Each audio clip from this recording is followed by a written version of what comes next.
रामकृष्ण हरी म्हणजे श्री स्वामी समर्थ. तर काल पण मी गायवाडा केला, आज पण करायला बरं का.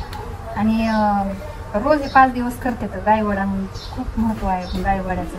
आमची आजी उठले की उठानं पटपट गाईचं शेण आणा, गायवाडा करा म्हणायची आमची आजी.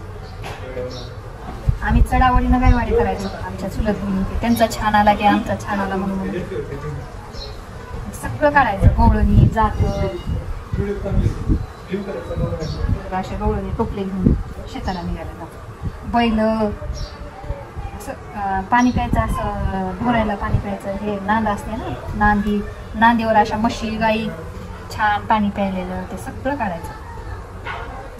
ते आपलं शेतकऱ्याची चालत आलेली ही परंपरा आहे बरं का गायवाडा.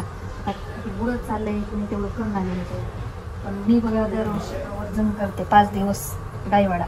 आणि शेवटच्या दिवशी मग हे करतात ते पांडव, अशा चिपट्या ठेवून 5-5 चिपट्या ठेवून असे पांडवं करायचे. आणि मग ते पांडवं भिंतीवर असं कुठतरी उचलून ठेवायचं. वाळलं ना तर मग आपण येळवशीला ते दूध घालायला न्यायचे ते पांडवाच्या गौऱ्या छोट्या.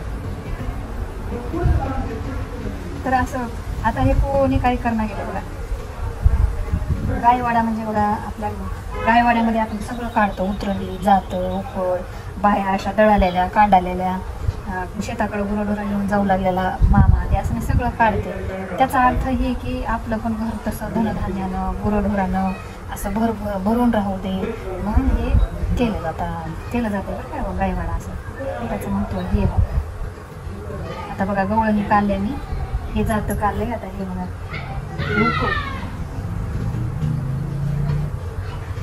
असं उकळ छोटं आपल्याला. आधी तर आम्ही एवढं काढावं ना सांगूच नका. मग ह्याच्यावर ज्वारीचं पीठ टाकायचं आणि हळदी कुंकू. आणि शेतामध्ये जे ते तुऱ्याचे फुलं येतात ना, ते काय तर नाव कुणाचं ना, तर मला पण विसरून गेली मी. ते त्याचे फुलं आणायचे शेताच्या, त्या तणाला तुऱ्याचे फुलं लागतात आणि ते त्याच्यामध्ये खवायचे असे खूप छान. ते बघा नांद काढलेली काय गाई म्हशी पाणी पिवलेलं नांदी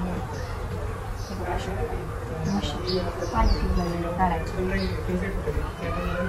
बाया दळालेल्या अशा पाय लांब करून ते सगळं एवढं काढायला. त्यांचे पाय पण असे लांब हे असे करायचे आणि पाय म्हणून असं हे असं पाय म्हणायचं हे बाईचा. ते बघा असं वेगवेगळं काही काढायचं बरं काय छान. संध्याकाळी ज्या दिवशी जवळ जिथं ढोरं बांधतात ना त्या गोठ्यामध्येच गायवाडा करतात. आता आमच्या घरी नाही तर ढोरं, मी इथं अंगणातच करायला. मग कालचं मी झाडाच्या बुडाला विसर्जन केलं, म्हणजे झाडाच्या बुडाला टाकून दिले. आता आजचं पण टाकून देते. फक्त शेवटच्या दिवशीचे मी पांडव तेवढे घेऊन टाकले.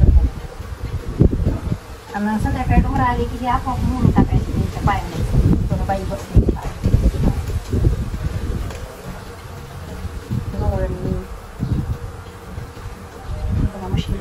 गाई अशी नादी पाणी. आपल्या शेतकऱ्याचं दैवत आहे, म्हणजे काढावंच लागतं गायवाडा.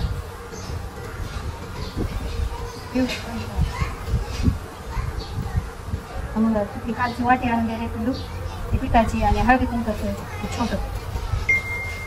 आता मी झालेलं आहे सगळं.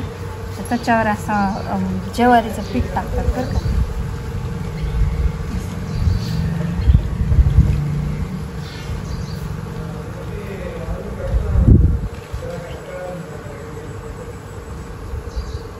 पीठ टाकायचं, हळदी कुंकू, फुलं.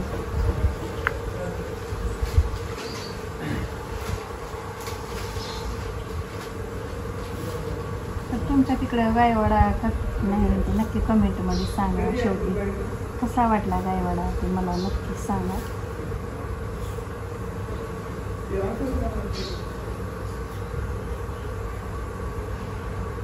हे बघा असं हळदी कुंकू वाहिलेलं आहे. गवळणी जातं सगळं.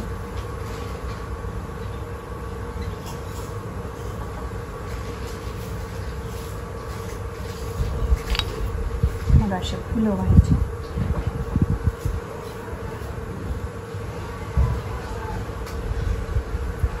पाया पडायचं. हे गोमुनी आहे, हे महालक्ष्मी आहे माझ्या घरामध्ये.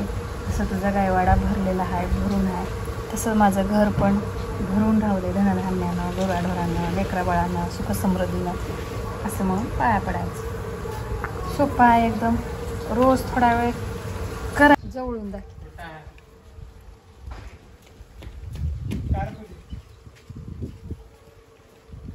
पाणी प्यायची नांद होती बरं. ठेव का हे तर आम्ही त्याला असं धोंडाच बनवून टाकलाय. म्हणजे खालून पोगर आहे असं. आता ढोरं गुरं नाहीत म्हणून आता त्याचा धोंडाच बनवलाय. तर बघा किती छान वाटतंय. कोणती बी पूजा ते. इकडं रांगोळ काढली आहे. हे बघा इकडं पण रांगोळी काढली आहे छान. डब्यात डाळ वाळू घातली. आता डाळ दळायला द्यायचे. आज बुंदा करणार आहे मी. आता फराळाचं थोडं करते. तर चला